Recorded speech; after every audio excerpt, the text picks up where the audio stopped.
fish on. Whoa.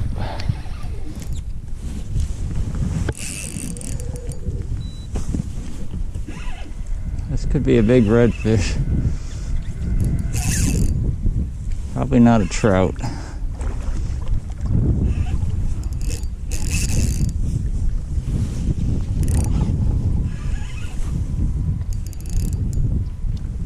Boy, I didn't check my leader. Hope my leader was good.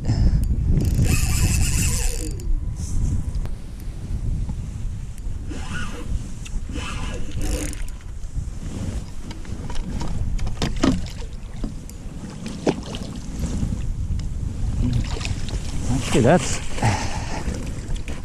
a nice eating size right there. About a 24, 23.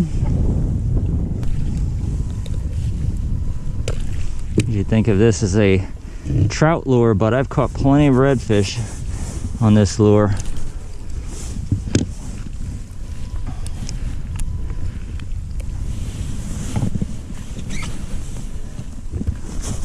There you go, nice little redfish. Start the day. Going back.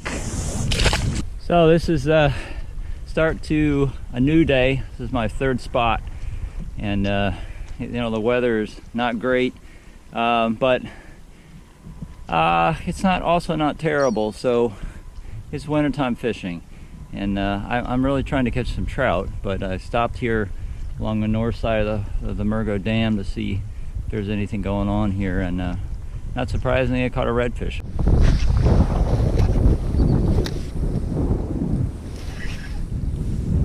Bird, this stupid bird, he already had my fat boy once.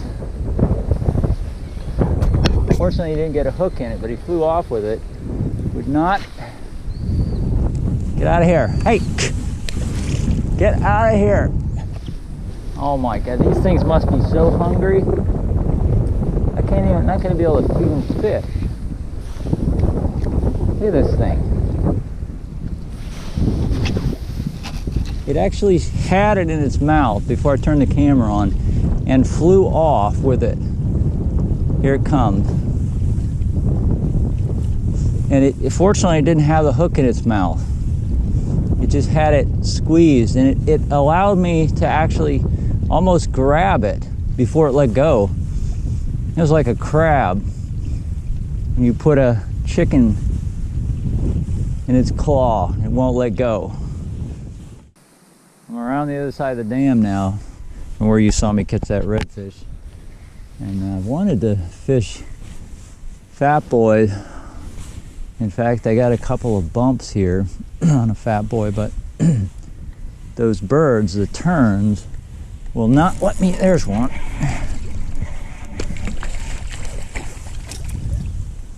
That was a legitimate take, kind of a small fish, but this is the. Yeah, so I couldn't fish the fat boy, so I put on this jerkbait, which is the Mirrolure L30, which is a suspending. Actually, it floats. But there are some trout here. That was kind of a small one. However, that's a good sign. This iPilot spot lock is nice, but I'm starting to worry about the noise it makes in the water when I'm fishing in shallower water. Just so noisy. Just been trying to do stealth more and more lately, and the spot lock does not fit that pattern. And the trolling motor at a constant speed is likely better than, there was another hit, likely better than the spot lock, which is constantly, see that turn? If that had been a fat boy, he would have dove down and got it, but I can drive this mirror lip deep, which then, there's one. That's a little bigger fish maybe. Got some fight to him. Wow. Oh yeah, that's not a bad fish at all. In fact, that is a very nice fish. Wow. Holy mackerel. That's gonna be an 18-incher. That's a 19-incher. Wow. Oh crap. This bird, did you see that? Oh. These birds today are out of control. I'm right up within 2 feet of me, dive bombing me, trying to grab the bait right out of the water. That thing could have taken my whole rod and everything and gone, much less hooked itself. I wonder if this is an example where, you know, you go to a national park and they tell you don't feed the animals. I think this is an example, a repercussion of live bait fishing around turns. They've become so used to it. I mean, they must be stealing bait right off people's lines. This is just ridiculous. So, well, anyway, I've got a system. I can get around them if I'm careful by using a jerkbait that I can immediately drive below the surface. But man, a corky, a fat boy would do really well out here. It's a shame. Get out of here. Hi. Get. I actually made a mistake here. There were trout in this corner and I left because that bird was bugging me, and also I was disturbed and annoyed with the sound of the spot lock moving back and forth.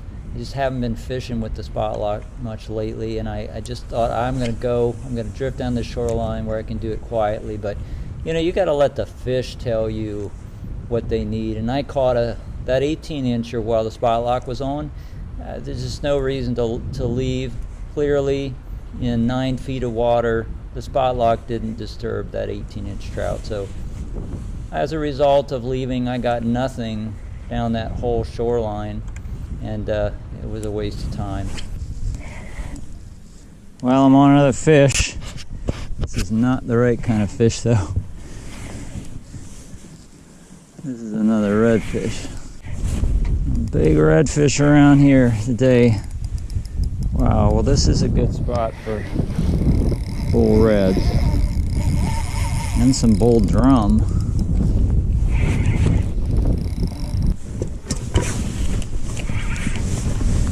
Oh, it is.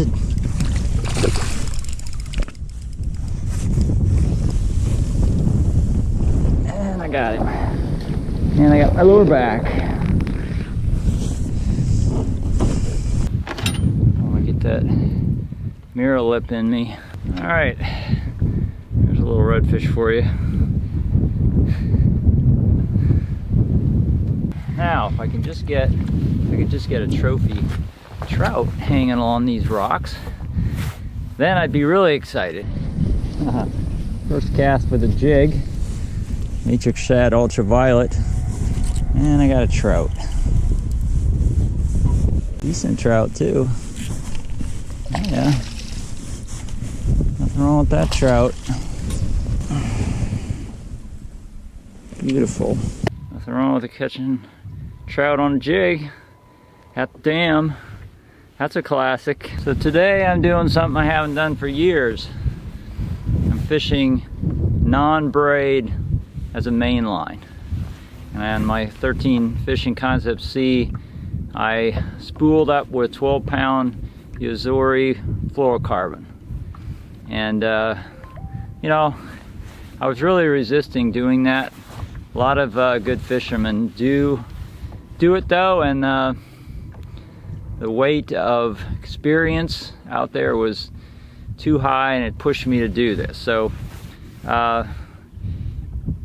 I did find out though that you don't want to throw this 12-pound. You don't want to throw any kind of hard baits, anything with any weight on it with this 12-pound. You just, if anything happens, you get any kind of tangle, the bait's gone. Just throw it right off. Stuff breaks in an instant. But for you know, for jig fishing, this is supposed to be the thing. You know, jig fishing with the clear, you know, invisible fluorocarbon, 12 pounds, so it's a real finesse type approach. And that last, well, first cast with this jig in the Matrix Shad Ultraviolet, and my experiment was successful. One thing I don't like about it though, it's already gotten tangled. I mean, maybe I'll get some line memory over time, and then it won't tangle as much, but I've already had a bee's nest, and that's why I stopped fishing mono. And well, and back then it was mono. When I went to braid, fluorocarbon was too expensive. I guess it was around, but this stupid birds. Another decent trout.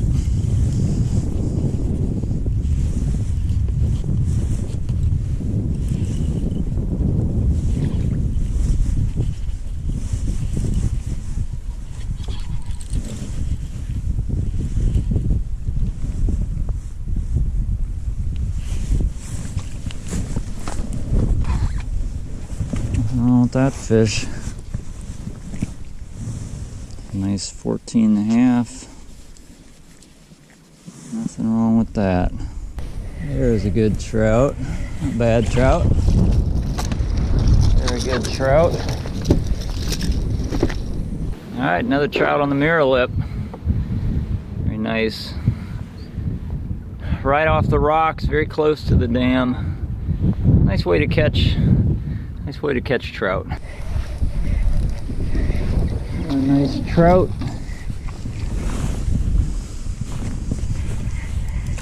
Very nice trout.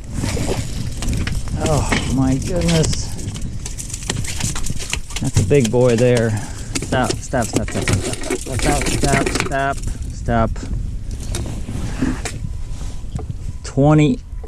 19 3/4 inch. Crazy birds. Ah, damn it. We'll say these trout are preferring, they're hitting the bait when it's floating, really not moving at all. Sometimes it seems like I can't leave it sitting there long enough. Like probably I'm moving it too quickly. They're not really chasing it down at all. Another trout takes the mirror lure. Boy, they're not chasing these mirror lip down. They just want to hit it when it's kind of dead sticked. They're nice trout though. Really nice quality fish.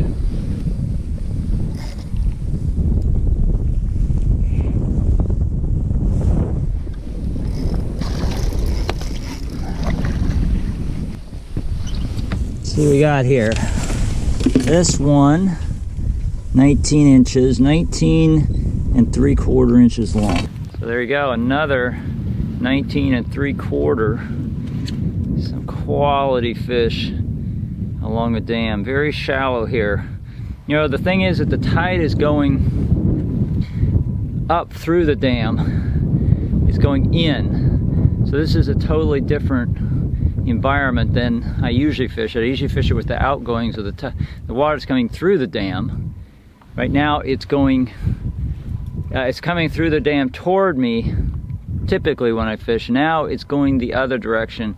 So this is the upstream side of the flow, and the trout are right up on the rocks, which makes sense. You know, that's where the water flow is, right up there on the rocks. So these big girls are hungry. Well, this time, this stupid bird got himself caught. I hope you learn a lesson here.